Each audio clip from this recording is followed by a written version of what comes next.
నమస్తే అండి. స్వాతి మీకేమైతదండి? మా అక్క వాళ్ళ కూతురు. పిన్ని అయితారు మీరు.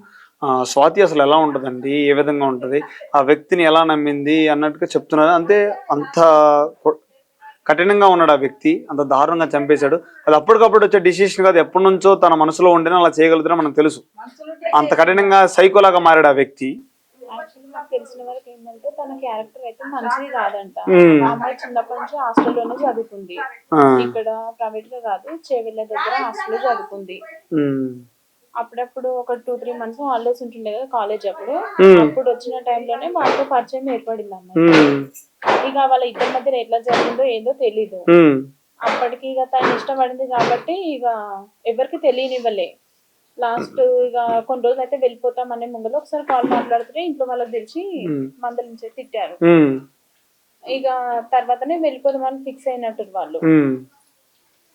సడన్ గా వెళ్ళిపోయింది వాళ్ళతోటి. కానీ అమ్మాయి క్యారెక్టర్ ఎక్కడ అడిగినా చెప్తారండి ఎవరితో ఎట్లుంటది. ఇప్పుడు మీరు అక్కడ ఎంక్వైరీ అవునవును, చాలా మంచి చెప్పారు. చాలా బాగా మాట్లాడుతుందని చెప్పారు అమ్మాయి గురించి. మెచ్యూర్ గా మాట్లాడుతుంది. చదువులో విధంగా అన్నిట్లలో ఆమె టాపర్. మరి ఈ సైకోని ఎలా నమ్మింది అమ్మాయి? ఈ సైకో ఏం చేస్తే నమ్మాడు? ఆ అమ్మాయి హాస్టల్లోనే ఉంటుండే. మీరు చేసే పనులు ఏందో తెలీదు. ట్రాప్ లో పడిపోయింది. ఆ ఏజ్ కి అట్లా అయిపోయింది. అంతే, ఇక్కడ ఏది కనిపించలేదు ఆమెకి. సడన్ గా ఇక వాళ్ళు ఏదో బాగా నెత్తికి పట్టించేసి నేర్పిరు. ఇక ఆ ఏజ్ అట్లాంటిది కాబట్టి ఆమెనే నమ్మింది. సడన్ గా వద్దు వాడు మంచి వీళ్ళకి అందరికి తెలుసు కాబట్టి చెప్పి చూసిర్రు. ఆ పాప వినలేదు. నైటే తీసుకెళ్లిపోయిండు. ఏదో వాడు పగకే సాధించడానికి చేసుకుండు. పగ ఏముంది మీకేమన్నా? కొట్లాటుండే ఫ్యామిలీస్ కి ఏమన్నా లేవు. అమ్మాయిని తీసుకున్న తర్వాత కొంచెం వీళ్ళ కాలం గొడవలు అయినాయి.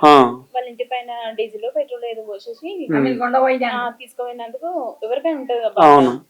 అట్లని చిన్న గొడవ అయిందంట. కేసులు పెట్టేసారు. వాడి పైన కేసు ఉన్నప్పుడు కొంచెం మంచిగానే ఒక 2-3 మంత్స్ బయటికి వెళ్ళేసి ఉన్నారు. అమ్మాయికి ప్రెగ్నెన్సీ వచ్చిన తర్వాత ఇక్కడ వచ్చి ఇంట్లో పెట్టుకున్నారంట. మళ్ళీ పెట్టుకున్న తర్వాత అమ్మాయికి ఏం చేసారు, ప్రెగ్నెన్సీ తీపియడానికి ప్లాన్ చేసి చెప్పకుండానే తీసేపిచ్చిర్రు. తన పైన కేసు ఉండే అటు ఇటు పోయి ఆ కేసు గాని కొట్టేపిచ్చిర్రు. తర్వాత ఇక్కడికి వెళ్ళి తీసుకెళ్లి సిటీలోకి వెళ్ళిపోయిండు. అప్పటి నుంచి డ్యూటీ బంద్ చేయకపోవడం. ఆ అమ్మాయి కాల్ సెంటర్ లో జాబ్ చేసింది.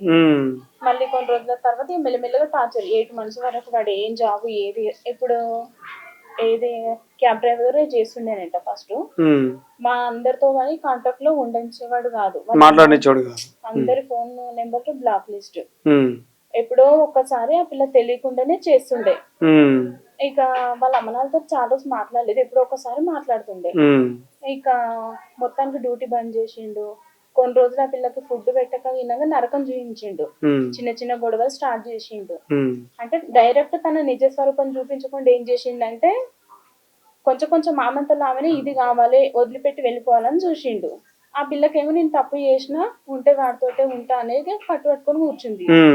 వాడి క్యారెక్టర్ బయటపడ్డాక మేము కానీ చెప్పినాము, వద్దు ఇప్పటికైనా వచ్చేసి వాడు మంచోడు కాదు, ఇన్నిసార్లు ఒకసారి కొట్టిండు, రోజు గొడవలు, అప్పుడప్పుడు వాడు ఎప్పుడెట్లుంటుండో తెలియదు, ఎప్పటికైనా నేను చంపేస్తాడు అని మేము చెప్పినాము.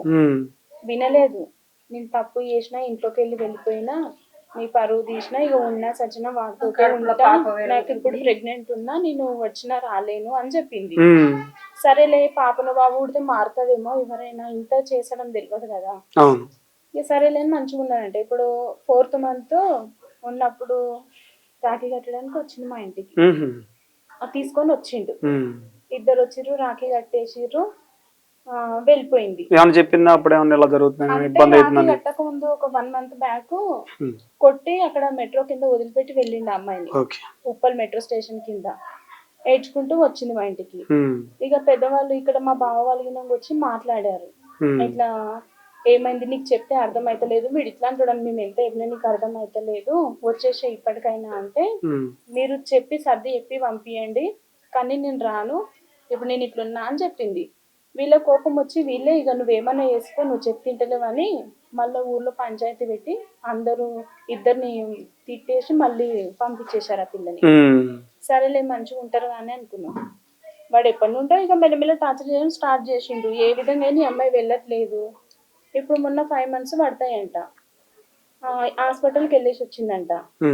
నాకు ఒకసారి ఫోన్ చేసింది, ఇట్లా హెల్త్ బాగాలేదు పిన్ని, హాస్పిటల్కి వెళ్ళాలి అంటే అన్నది. చూపించుకో అంటే ఇట్లా ఏమి చేయట్లేదు తను, డబ్బులు కానీ కష్టం ఉంది, తీసుకోవద్దన్నాడు, రేపు ఎల్లుండి ఇట్లే చెప్తుండు, వెళ్ళొచ్చినాక ఫోన్ చేస్తా అని చెప్పింది. ఒకసారి లాస్ట్ కాల్ అదే. ఒకసారి అంతకు ముందు అయితే తను ఫంక్షన్కి వెళ్ళాడంట, పిల్లకు ఫ్రూట్స్ లేవు, ఫుల్ వామిటింగ్స్, అప్పుడే ప్రెగ్నెన్సీ. ఫుడ్ లేక గిన్నక మా ఇంటికి సడన్ గా మార్నింగ్ 6 o'clock ఫోన్ చేసింది మేడిపల్లి వచ్చి. మేడిపల్లి వచ్చేసి అప్పుడే అమ్మాయి ఫస్ట్ టైం మాతో మాట్లాడడం రావడం. అబ్బాయి లేడు, ఎటో వెళ్ళిపోయిందంట, డబ్బులు లేవు, డ్యూటీ లేడు, అమ్మాయికి వామిటింగ్స్, తినాలని ఉంటది కదా, ఏమీ లేవంట అసలు. పక్క వాళ్ళ దగ్గర 100 or 200 తాడుకొని వచ్చినా కాల్ చేసింది, పిన్ని నేను ఇక్కడ ఉన్నా, వచ్చి తీసుకెళ్ళండి నన్ను అని.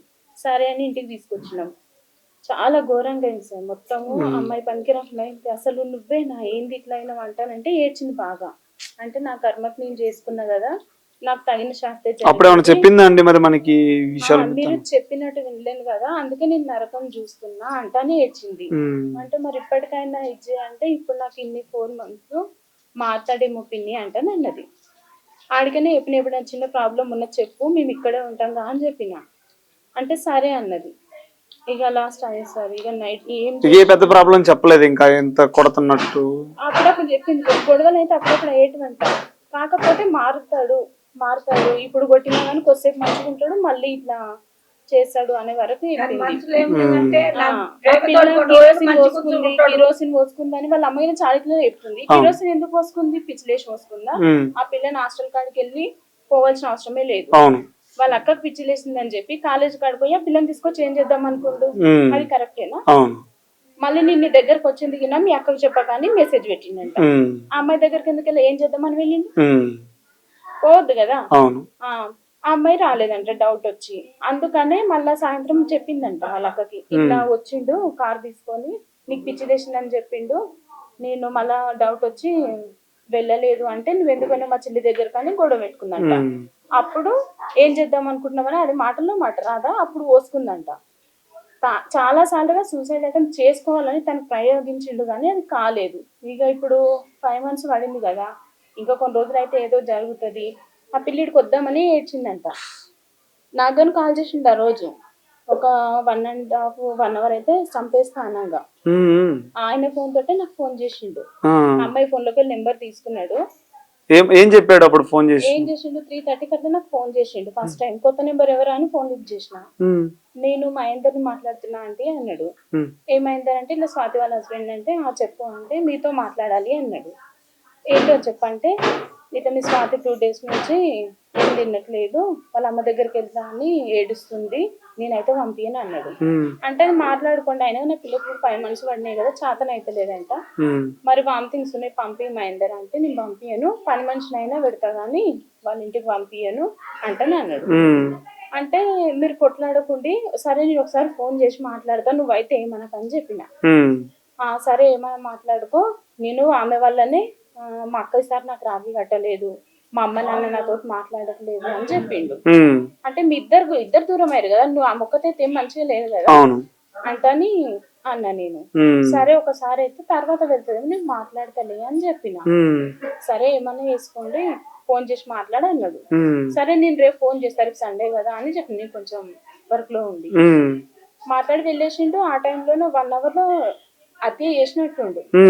తర్వాత నైట్ నుంచి మాకు కాల్స్ వచ్చినాయి, అంతే. లాస్ట్ మాట్లాడింది అదే. మీరు చూసారా అక్కడ ఏం జరిగిందని? ఇంటికి వెళ్ళారా మీరు? ఇంటికి వెళ్ళి మేము డైరెక్ట్ పిఎస్ కాడికి కాల్స్ ఇస్తే తన మొబైల్ నెంబర్ ఉంది కదా, అంటే వాడు ఇన్ఫర్మేషన్ ఇచ్చాడంటే ఇక్కడ వాళ్ళ పిన్ని వాళ్ళు ఉంటారు, నేను ఇట్లా మాట్లాడినా అని చెప్పి ఇస్తే పిఎస్ కాడికి వెళ్ళింది డైరెక్ట్. మేము ఏం చెప్పారు పోలీసులు ఆ టైంలో?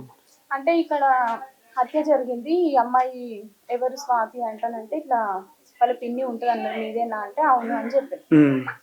నేను పోయి చూసేసరికి ఇట్లా మొత్తం ముక్కలుగా కట్ చేసిండు. నాకు పిఎస్ పోయిందాక తెలియదు చంపేసిండంట అనేది అర్థమైంది. మామూలుగా ఇట్లా గొంతు నుండి చంపిండు, కొట్టుకొని చనిపోయారు అనుకున్నాం కానీ ఇట్లా ముక్కలుగా నరికేసి చంపిండు అనేది మేము పిఎస్ పోయినంత వరకు, పోలీసులు చెప్పినంత వరకు మాకు తెలియదు. మరి అంత కఠినంగా అంత సైకోగా చేసిన వ్యక్తిని ఏం చేస్తే స్వాతికి కానీ కోరుకునేది ఒకటే సార్, ఆ అమ్మాయికి అయితే మాకు ఎట్లా మా పాపని తెచ్చేయలేరు కదా. ఒకటి ఎన్కౌంటర్, లేదంటే ఒక శిక్ష. వీటికి రెండింటికి మించిన పశ్చాత్తాపం ఏది లేదు. మాకు ఆమెతో డబ్బు పోసినా మాకైతే మా పాప బాగా తిరిగి రాదు కదా. రెండుని మేము కోరుకునేది మాత్రం అదే. అందరు కలిసి మాకు అదొక న్యాయం చేస్తే చాలు. పోలీసులు ఏమంటున్నారమ్మా ఈ సమాచారం ప్రకారం? కేసు ఫైల్ చేసినప్పుడు అని చెప్పడం జరిగిందా మరి? మేమైతే మమ్మల్ని లోపల రానివ్వలేదు సార్. పెద్ద పెద్ద వాళ్ళు ఉన్నారు, మేము బయట ఉన్నాం. అయినా అప్పుడు మాకు అర్థం తెలిసింది కదా, మాకు అసలు నోటి మాటలు రాలేదు. ఇట్లా మీడియా వచ్చింది, చాలా మంది అడిగారు. కానీ మా టెన్షన్ లో మేము సడన్ గా నిన్న చూసిన పిల్లకి ఇదేంటి వాడు నిన్న మాట్లాడింది ఇంత ఘోరం, మా ప్రెగ్నెంట్ ఉంది, మాకు అసలు నోటి మాటలు రాలేదు. ఆ బాధలో మాకు ఏం అర్థం కాలేదు. ఇంత దినంగా కోలుకోలేకపోతున్నాం. ఎవరికో బయట ఎక్కడో జరిగితేనే అంత బాగుంటుంది, మా పాప కంటే ఎట్లుంటది. అవును. అయితే ఇక్కడ ఉన్న మహేందర్ రెడ్డి ఫ్యామిలీ ఎలా ఉంటది అసలు? వాళ్ళ అమ్మ నాన్న గురించి మేము ఇక్కడ ఉన్న సార్ వాళ్ళ ఎట్లా ఉంటారు అంటే వాళ్ళ అమ్మ సపోర్ట్ తోనే చేశాడు అదైతే ఉందంట చెప్పింది. అంటే వాళ్ళ అక్క వాళ్ళ అమ్మ చాలా వేధించే వాళ్ళంట. ఇక వాళ్ళ నుండే టార్చర్ ఎక్కువయ్యి చేశాడని అనుకుంటున్నాను. Okay, thank you.